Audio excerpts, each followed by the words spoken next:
Good morning, all of you. Welcome to your SST class. And students, today I am covering the next topic of your chapter 5, that is working of institution. We are here at the political executives and permanent executives. And in my previous video, I told you something about these political and permanent executives. Now let us understand in detail that what are the political executives and what are permanent executives. Students, in my previous video I told you that we are choosing the leaders for our various institutions like Prime Minister, President, Council of Ministers, and because these are chosen by us, so that these are known as political executives. ये political executives हैं जो country की को perform करने में हमारी help कर रहे हैं, कंट्री की डेवलपमेंट में हमारी हेल्प कर रहे हैं. And these leaders are elected by the government, by the citizen of the country. Country के सिटीजन्स इनको इलेक्ट कर रहे हैं. ठीक है, तो जब कंट्री के सिटीजन्स इन्हें इलेक्ट कर रहे हैं तो ये हमारे पॉलिटिकल एग्जीक्यूटिव्स हैं. In other words, the executives, those are chosen by the public or elected by the public, they are political executives. There is no limit of qualification, there is no limit of limit age. किस as में आएंगे ये तो limit है, but किस as तक work करेंगे ये लिमिट नहीं है पॉलिटिकल एग्जीक्यूटिव्स में. ठीक है, अब हम आते हैं परमानेंट एग्जीक्यूटिव्स पर. देखिए, अगर just see the first example, जो हमने पहला एग्जांपल इस चैप्टर में पढ़ा था, that is memorandum pass joint signed by the joint secretary of the personal pension department. तो उसके जॉइंट सेक्रेटरी ने उसके ऊपर साइन किए. तो वो जॉइंट सेक्रेटरी क्या है? वो जॉइंट सेक्रेटरी परमानेंट एग्जीक्यूटिव है. वो लोगों के द्वारा चूज होकर नहीं आया. He was appointed by the government that is in power at that time.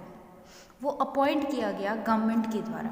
तो इन अदर वर्ड्स, हमारे जो सिविल सर्वेंट्स हैं they are under the permanent executives. हमारे जो ऑफिसर्स हैं in all the departments, those giving a particular exam, then selected and then appointed by the government, they are permanent executives. वो permanent executives हैं. अब major difference क्या है political executives और permanent executives के बीच में? The very first, that political executives are appointed और elected by the citizens, but जो परमानेंट एग्जीक्यूटिव्स हैं these are appointed by the government. Political executives have a tenure of 5 years, that they are in the power just till the time period when the government is there. जब तक उनकी party की government है, either it is 5 years or maybe less. ठीक है, maybe more if their government is come back again. अगर उनकी party दोबारा जीत जाती है तो वो दोबारा भी आ सकते हैं. तो उनका टाइम लिमिट जो है वो गवर्नमेंट के बिहाफ पर चल रहा है. जितने साल की गवर्नमेंट रहेगी उतने साल का उनका टाइम लिमिट रहेगा. बट परमानेंट एग्जीक्यूटिव्स जो हैं they are, if they once appointed, they have their retirement age till the age of 58, till the age of 60. जो भी उनकी रिटायरमेंट एज है वो उस टाइम तक वहाँ पर रहेंगे. They are permanent. They are not changed according to the change in the government. वो गवर्नमेंट के चेंज के साथ वो चेंज नहीं होंगे. गवर्नमेंट कोई भी आए जाए, they are in their office, वो अपने ऑफिस में रहेंगे. ठीक है, तो वो परमानेंट एग्जीक्यूटिव्स हैं. अब जो पॉलिटिकल एग्जीक्यूटिव्स हैं there is no qualification limit for them. उनके लिए कोई क्वालिफिकेशन लिमिट नहीं है कि इतनी एजुकेशन होनी चाहिए.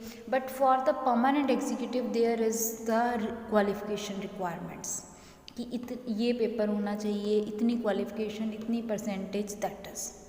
तो this is the main difference between the political executive and a permanent executive. Now all our leaders prime minister, president, council of ministers, they are political executives. और परमानेंट एग्जीक्यूटिव कौन से हैं हमारे? Civil servants. ठीक है, civil servants are called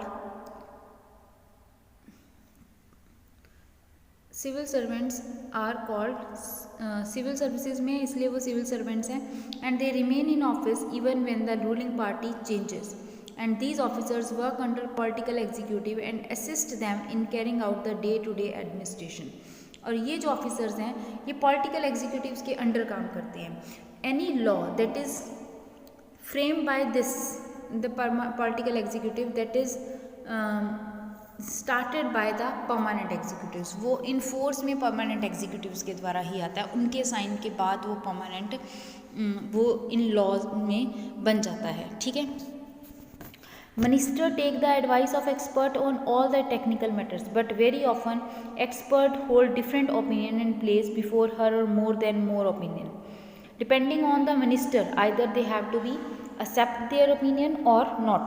Actually this happen in many large organization. Those who understand the overall picture take the most important decisions, and not experts can tell the route, but someone with a larger view decide the destination. In a democracy elected ministers perform this role. ठीक है, तो ये हैं हमारे permanent and political executives. Now come on the next topic, that is prime minister and council of ministers. A prime minister, now we will learn about the powers of prime minister and council of minister. Prime minister, you all know that the real head of the country is prime minister, and he is also a part of political executive, political institution का एक important part है. In our country, prime minister appointed by the president, but president cannot appoint anyone she likes. President किसी को भी prime minister नहीं बना सकता. President choose the prime minister to that person whose party won the election और come with majority in Lok Sabha election. That party leader is elected as the prime minister of the country. ठीक है, now let us read it. हम prime minister किसे बनाते हैं? President appoint the leader of the majority party or the coalition party that dominates the majority in Lok Sabha as prime minister.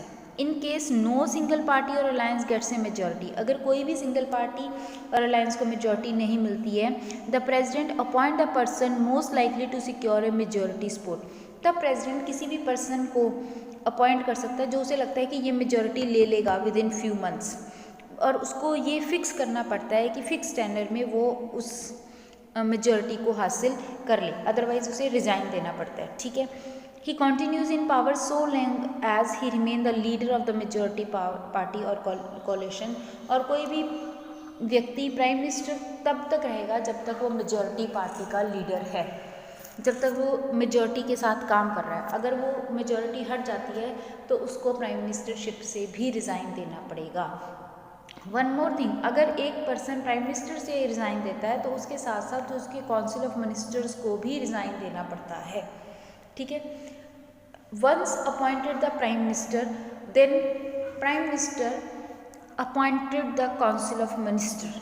फिर prime minister क्या करता है? अपने ministers को चूज़ करता है फॉर द वेरियस डिपार्टमेंट. अब यहाँ पर बात समझने वाली क्या है, दैट इज़ कि काउंसिल ऑफ मिनिस्टर्स क्या होते हैं. पहले समझ लो, then I will read this.